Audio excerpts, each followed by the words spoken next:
Hi, today I'm reviewing MOTOROLA Moto E13 and I'll show you how to hide developer options on this device.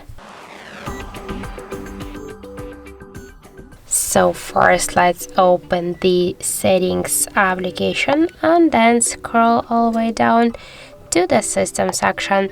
After that, tap to developer options and just to hide developer options, we should click once on the switcher, and now we should restart our device.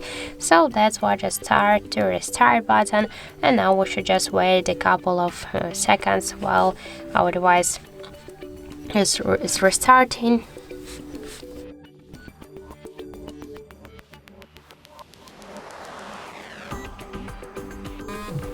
So after that, we can see that here the Android and Motorola logo, so just let's wait a couple of more seconds.